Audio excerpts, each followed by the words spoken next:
on va pouvoir accueillir notre invitée suivante. Je t'en prie, Isia, installe-toi à côté de moi.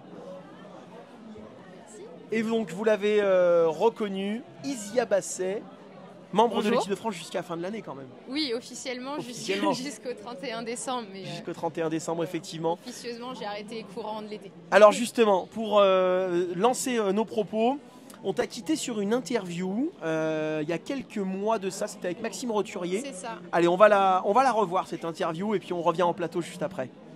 Il me semble que c'était une course spéciale pour toi. Tu as peut-être une petite annonce à faire au public français. Ouais, tu le teases vraiment beaucoup. Mais... ouais, pour moi aujourd'hui, il y avait beaucoup d'émotions parce que c'est ma dernière course avec l'équipe. Et voilà. C'est pas la première fois que je pleure sur cette chaîne. Mais ouais, c'était la dernière et c'est vrai qu'on avait vraiment à cœur de chasser sur le top 6 qu'on n'a encore jamais eu au WOC. Les filles ont brillamment réussi aux EOC l'an dernier, mais voilà, au WOC on l'a jamais fait. Le projet continuera sans moi. Je peux leur faire confiance qu'elles donneront tout pour l'avoir et je serai la première supportrice quand ouais, tu seras toujours derrière là. Enfin, je serai toujours dans les parages. Ouais, dans l'ombre, à voilà. donner des conseils. Donner des conseils si elles en ont besoin. Voilà, c'est un gros chapitre pour moi qui se clôture, mais j'ai plus trop la force en tant qu'athlète de continuer. J'ai beaucoup donné et là je sens que j'ai plus rien et que même si voilà, j'adore ce sport, il y a plus de flamme pour la compétition. Donc voilà, et je suis vraiment contente que ça s'arrête sur ce WOC en Finlande. Voilà, je suis pleine d'émotions parce que c'est hyper émouvant de quitter ce groupe avec qui j'ai passé tant d'années. Mais voilà, pour moi c'est la fin de ce chapitre et merci Isia. C'était une belle aventure. Et merci à tout ce que tu as apporté au public français, tu nous as fait vibrer pendant ces années, donc merci. Et puis je suis sûr qu'on te retrouvera en France sur les compétitions nationales. Ah bah ça c'est sûr, la CO ça reste dans les tripes, donc on sera toujours là, mais plus à la télé. Merci Isia, merci. Bonne récup. Merci. De retour en plateau, Isia, tu nous avais dit on ne verra plus à la télé, bah si on te voit aujourd'hui en fait. En fait ça s'arrête jamais. Ça s'arrête jamais effectivement, maintenant on veut trop t'avoir avec nous. Comment ça va? Ça va bien. Ça va bien. Ouais. J'avais prévu de courir aujourd'hui et il y a des raisons personnelles qui font que je peux pas. Donc j'ai le plaisir d'être sur le plateau avec vous, mais voilà, c'est pas pour l'instant une retraite pas aussi active que j'aurais espéré, mais j'espère que je vais quand même pouvoir... j'ai quand même pour objectif de continuer à faire de la CO et beaucoup au niveau national, donc j'espère pouvoir refaire des courses rapidement. On te retrouvera avec grand plaisir au fur et à mesure des années, effectivement, sur toutes ces compétitions. Il y a plus de 10 ans de haut niveau, alors non, 10 ans de senior, mais il y a tout le reste, hein. Tu as commencé il y a beaucoup d'années. On va pas refaire, voilà, on va pas dire, t'es pas encore décédé, t'es encore bien avec nous, donc on aura le temps de faire. Voilà, c'est ça exactement. Mais quand même, il y a certaines émotions, il y a peut-être certaines images qui te restent de toutes ces années de haut niveau. On le sait à quel point c'est dur, à quel point c'est de l'engagement, mais si voilà, il y avait déjà un petit peu des retours à faire, qu'est-ce que ça pourrait être? C'est vrai que la carrière, elle a été assez longue au final, donc il y a tellement de choses et en fait il y a tellement de bons souvenirs de compétition, mais surtout de stages et de moments passés en groupe avec l'équipe. Voilà, moi c'est un peu ce que je disais dans l'interview qu'on vient de passer, c'est que moi ça faisait quelques temps que la compétition internationale, j'avais un petit peu moins le goût, mais par contre voilà, passer du temps avec l'équipe et le groupe, en fait moi ça m'a fait continuer encore plus d'années que ce que je pensais. Voilà, déjà... J'avais pensé arrêter après le WOC en République tchèque, puis j'ai dit non, le WOC en Suisse, le WOC en Finlande. Donc voilà, moi ça m'a fait continuer longtemps. Donc c'est vraiment ces moments passés avec l'équipe, il y a une super ambiance, tout le monde s'entend bien et du coup on vit des super moments. Voilà, parfois c'est dur, il y a beaucoup de déceptions, hein, mais il y a aussi des fois des moments de haut, comme on dit, il y a des hauts, des bas et les hauts ils sont tellement hauts qu'en fait ça remplit beaucoup quoi. Alors il y en a eu des hauts, des très très hauts, il y a quelques années. Il y a quelques années, c'était en 2018 et on a les images évidemment, tu t'en doutes. Allez Damien.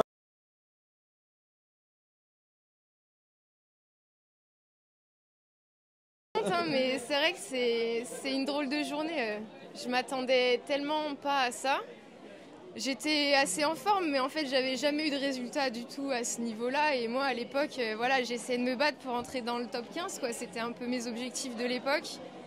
Et en fait, ce jour-là, il y a tout qui a cliqué, quoi. Et j'en ai un super souvenir de cette course parce que des super sensations, tout paraissait facile. Je pense que c'est les rares fois où tu as cette espèce de flow. Ça m'est pas arrivé souvent et c'est arrivé ce jour-là où vraiment il y a tout qui paraît simple. Tu le savais là en franchissant la ligne que tu avais fait une pas très du grosse tout, course. En fait, moi j'étais hyper satisfaite de ma perf parce que voilà, à l'époque, on commençait à avoir cette... je savais qu'il fallait faire dans le top 12 pour être sur les listes ministérielles l'année suivante. C'était la première année qu'il y avait ces critères. Et je savais qu'il restait plus beaucoup. Derrière moi, il devait rester 13-14 filles. Et quand du coup, je passe l'arrivée, qu'ils annoncent que je suis en tête, moi, je me dis, ah, enfin, j'ai fait une course pleine sur un championnat du monde de moyenne distance parce que j'en avais déjà couru peut-être 4 ou 5 et j'avais à chaque fois fini en pleurs de frustration ou de tristesse. Et ce jour-là, je fais enfin une course pleine et du coup, j'ai pleuré de bonheur. Et donc, je célèbre parce que je suis vraiment trop contente de ma place. Et en plus, il y a ce truc de me dire, ah, je vais faire mon top 12 et je vais être sur liste l'année prochaine. Et puis après, voilà, je suis restée sur la chaise du leader assez longtemps. Ouais. Ça s'enchaînait, sans savoir ce qui se passait parce que j'avais pas accès à l'écran géant et je voyais Marie-Violaine, Maëlle qui pleurait face à moi. J'étais là, mais qu'est-ce qui se passe? Faites-moi redescendre de là. Et du coup, voilà, quand je suis redescendue de cette chaise du leader, parce que Marie Catteni et du coup... donc maintenant, elle est plus russe, elle est suisse. C'est Natalia Gemperle qui avait gagné. Elles sont arrivées, donc elles ont pris la place sur la chaise leader. Là, je suis redescendue et là, voilà, Marie-Violaine qui me dit tu vas faire forcément top 6 et puis après, tu vas faire forcément médaille. Et donc là, c'était vraiment les larmes de joie, quoi. Ouais, magnifique, magnifique. Troisième, c'était inattendu et c'était historique très aussi inattendu, sur un championnat du monde. Cette médaille de bronze qui t'a porté évidemment, qui venait aussi, je me rappelle de ces mots, qui venait récompenser aussi un gros travail de toutes les anciennes de l'équipe de France. Oui, moi c'est un peu le sentiment que j'avais eu. Voilà, c'était tombé un peu sur moi ce résultat historique, mais il y en a beaucoup qui avaient couru avant. Je pensais à Amélie Chatin, Céline Dodin et tout. Donc voilà, moi j'avais eu l'impression que c'était un peu aussi une part de leur réussite qu'enfin il y ait une féminine qui ait une place sur le podium international, quoi. Bien sûr. Et puis on peut parler maintenant de ce qui s'est passé depuis 2018 parce que vous avez eu des super résultats. Cette équipe, notamment on parle de relais, souvent on sait que ça te porte et c'est aussi ce qui te motivait, ces relais de cette équipe de France.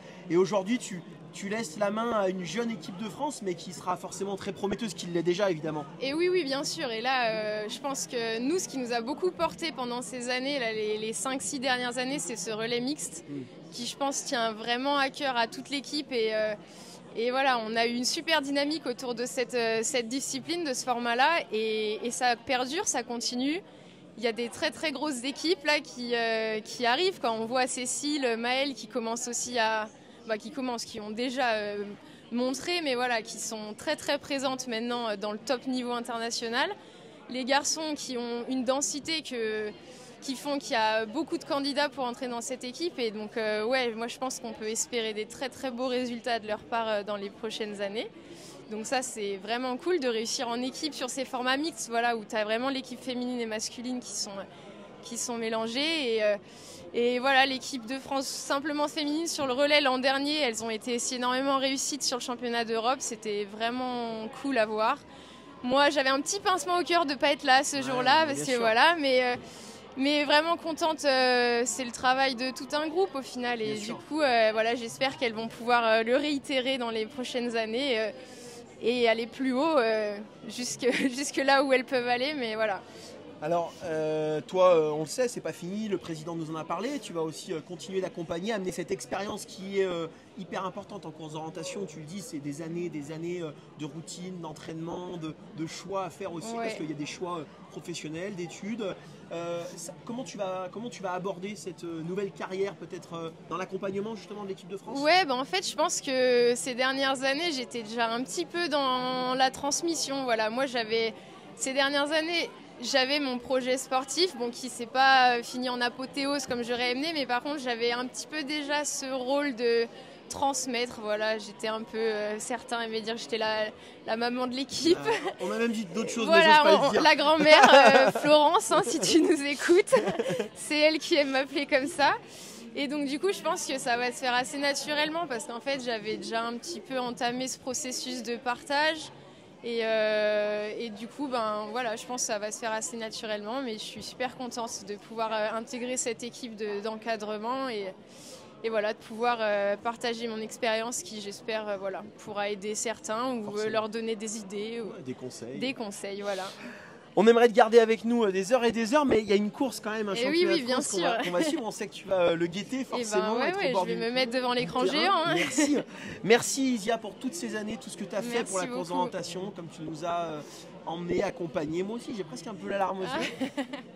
Merci beaucoup à vous. Vraiment, c'était un grand plaisir. Et puis, même dans les moments plus difficiles, tu as toujours été au rendez-vous de nous donner des petites infos, des retours. Donc voilà, c'est aussi très important pour nous. Donc merci encore à toi. Et merci à vous. Puis merci d'avoir permis, parce que le championnat du monde de 2018, il n'était pas à la télé en France. C'est vrai. Et donc merci à vous de permettre que les plus jeunes ils puissent dire qu'ils passent à la télé en live gratuitement en France.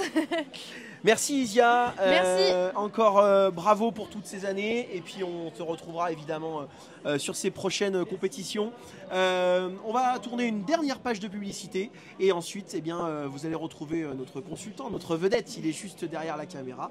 Il est un peu stressé parce qu'il y a 4 heures de direct à tenir pour vivre ces championnats de France de sprint. A tout de suite sur 8 Mont Blanc en direct pour les championnats de France. Merci encore Isia. Merci.